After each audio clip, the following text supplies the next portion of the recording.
पंचतंत्र की कहानी। बुरे काम का बुरा नतीजा। हर बार पड़ने वाली ठंड से इस बार की ठंड कहीं ज्यादा थी। पूरा ढोलकपुर जंगल ठंड से परेशान था। गज्जू हाथी, कूकू कोयल, ब्लैकी कौवा, चंपू गधा, मोंटी बंदर और चंपा लोमड़ी सब बस एक बढ़िया गर्मा गर्म घर बनाने में लगे थे। और फिर एक दिन चीकू खरगोश का घर बनकर तैयार हो जाता है। वो उसमें खुशी खुशी रहने लगता है। तभी एक दिन चंपा लोमड़ी वहां आती है और वो बहुत दुखी होकर चीकू खरगोश से कहती है, अरे चीकू खरगोश, तुम तो बहुत समझदार निकले। ठंड से बचने के लिए तुमने कितना बढ़िया घर बनाया है। अब क्या बताऊं चीकू खरगोश, ठंड इतनी पड़ रही कि मुझसे तो अब चाह कर भी अपना घर नहीं बना पा रहा।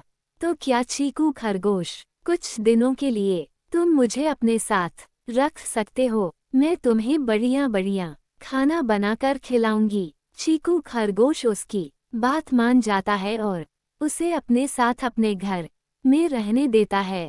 पहले तो चंपा लोमड़ी कुछ दिन उसके घर में अच्छे से रहती है। फिर उसे एक चालाकी आती है।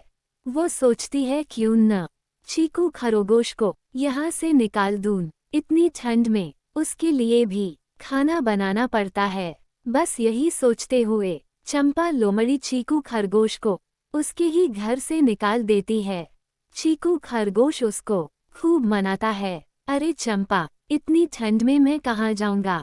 लेकिन फिर भी चंपा उसकी बात नहीं मानती। दुखी होकर चीकू खरगोश को अपने घर से निकलना ही पड़ता है।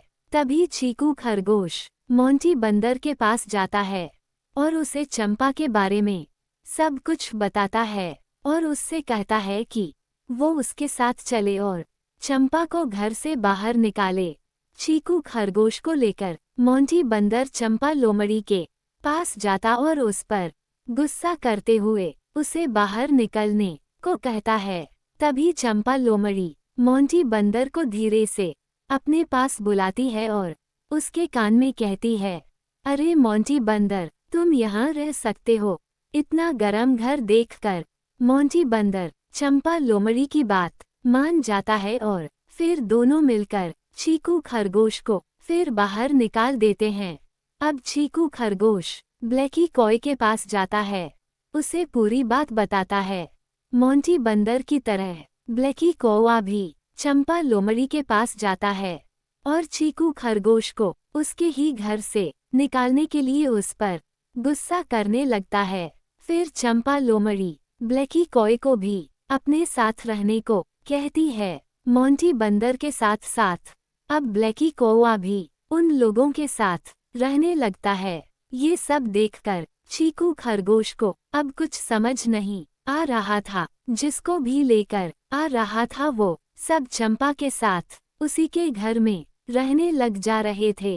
तभी चीकू खरगोश को गज्जू हाथी का ख्याल आता है, क्योंकि पूरे ढोलकपुर जंगल में अगर कोई समझदार है तो वो है गज्जू हाथी। बस यही सोचते हुए चीकू खरगोश ठंड में कंपकपाते हुए गज्जू हाथी के पास पहुंचकर उसे सारी बात बताता है। पर अंदर ही अंदर चीकू खरगोश डरता भी रहता है, कहीं ऐसा न हो मोंटी बंदर और ब्लैकी कॉय की तरह ये भी चंपा लोमड़ी की बात में आ जाए और उसके साथ रहने लगे। चीकू खरगोश गज्जू हाथी के बारे में ऐसा सोच ही रहा था कि तभी उसे चंपा लोमड़ी की आवाज सुनाई देती है, अरे गज्जू दादा आओ, इन सब की तरह तुम भी अब इस घर में रह सकते हो। और हाँ, मैंने आज गाजर का हलवा भी बनाया है, चलिए अंदर, अभी आपको खिलाती हूँ। और फिर जैसे ही